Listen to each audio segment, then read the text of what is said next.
Alors, cette formation, elle est vraiment adressée à tous ceux qui souhaitent apprendre Salesforce, mais qui n'ont pas envie de faire du code. Donc, elle est 100% sans code et 100% en configuration. Donc, tout va se passer sur la plateforme, aucune ligne de code à écrire.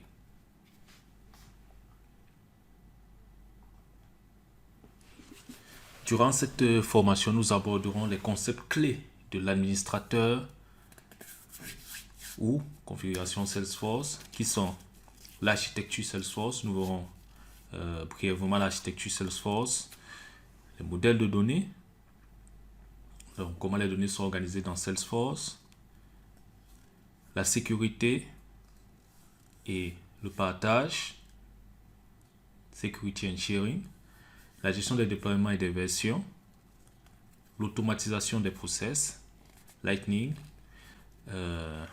la gestion des chargements de données, les rapports et tableaux de bord.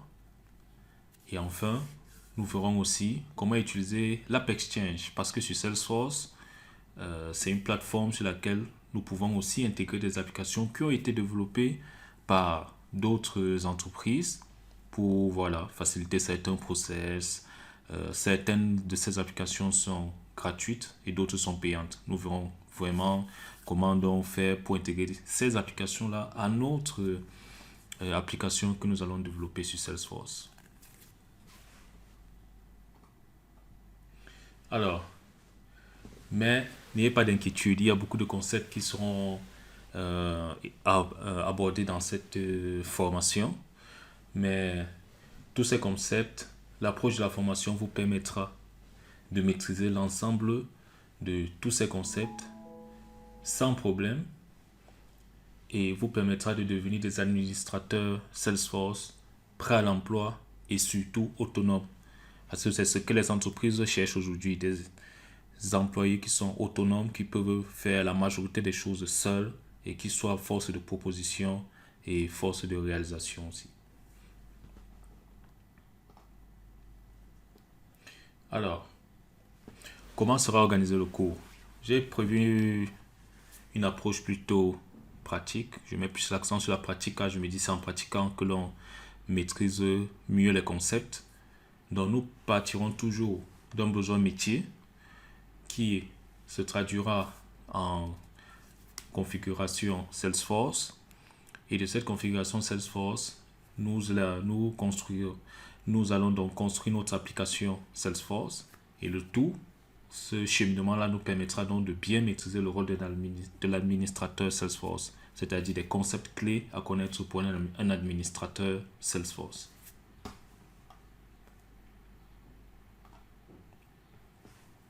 Les concepts sont en anglais. Comme vous avez pu le voir plus haut, les concepts sont en anglais car pour trois raisons principales que j'ai recensées, la majorité de la documentation et de l'aide en ligne est en anglais.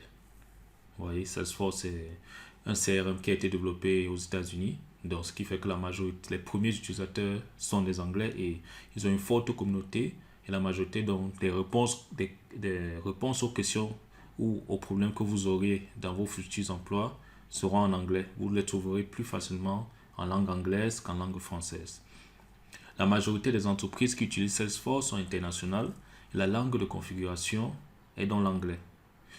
Et puis, pour ceux qui voudront aller plus loin, la certification Salesforce Platform Administrator est en anglais.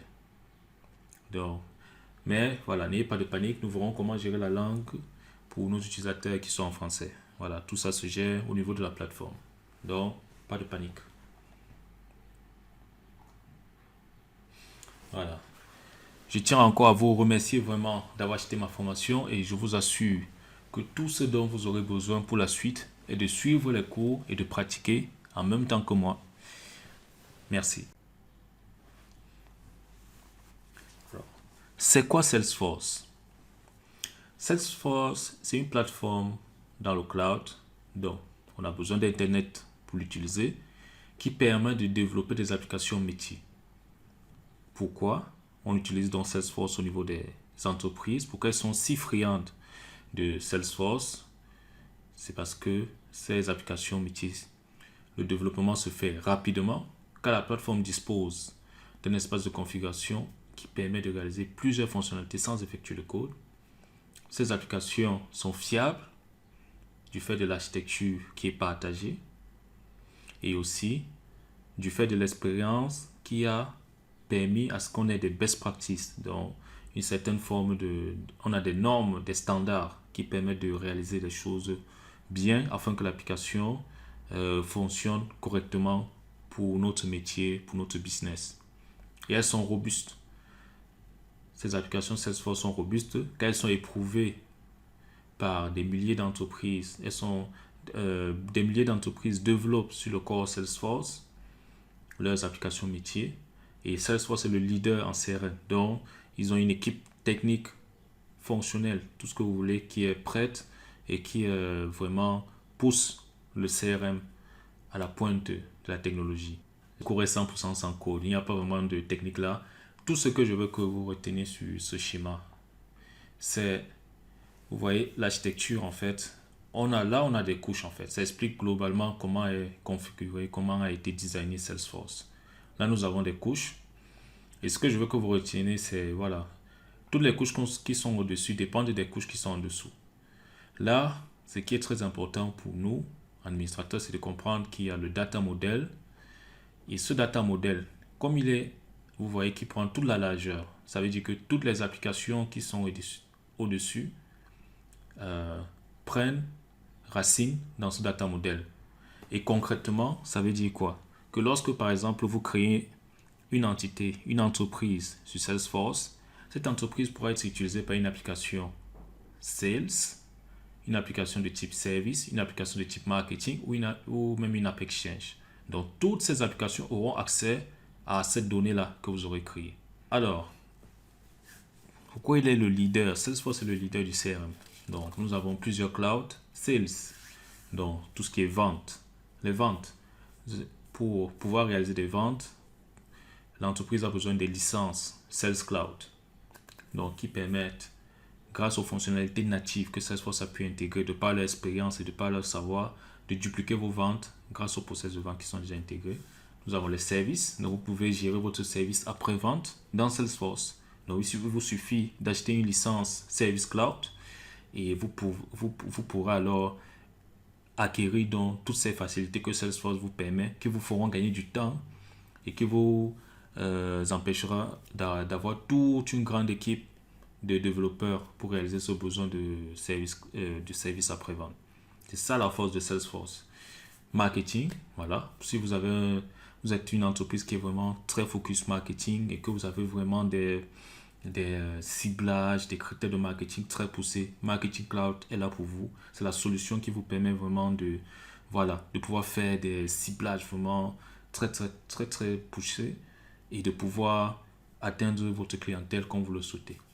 Community, généralement, il est utilisé pour tout ce qui est intégration avec, je parle bien des utilisateurs externes, parce qu'après, il y a les API, ça c'est plus pour ceux qui vont faire la partie développement. Voilà, mais pour nous, administrateurs, on a du community où on a ce qu'on appelle les utilisateurs externes ou des utilisateurs partenaires.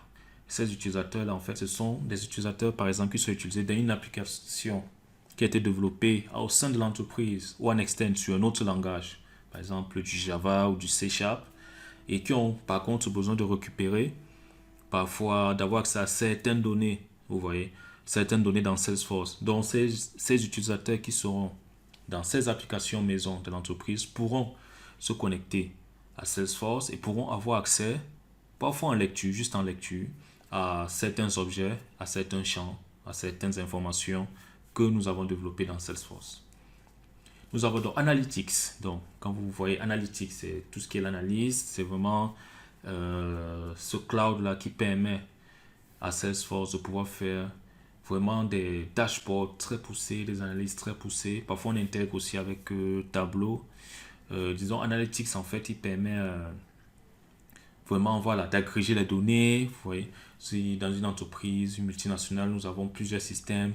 Par exemple, une application Sage qui peut gérer, je ne sais pas, la facturation, une application qui peut gérer la comptabilité. Nous avons du SAP et donc nous avons parfois besoin d'avoir une vue 360, comme on peut dire, une vue globale pour faire agréger, avoir par exemple des KPI très poussés où on doit voilà, croiser, faire des croisements entre les tables, entre les différentes informations de différents systèmes. Analytics, c'est la solution pour vous. Et apps. Apps, apps en fait, c'est la partie qui s'occupe de Salesforce One. Et Salesforce One, c'est quoi? C'est que, voilà, avec votre téléphone, vous pourrez vous connecter à Salesforce.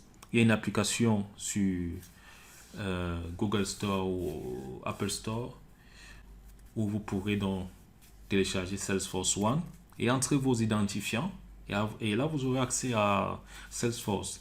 C'est aussi ça qui fait la force de Salesforce. C'est le fait, voilà, de cette facilité-là à pouvoir avoir à tout moment l'accès à l'information, l'interface. Voilà, vous verrez quand on évoluera dans le cours à quoi ça ressemble. Et voilà, c'est vraiment un bijou.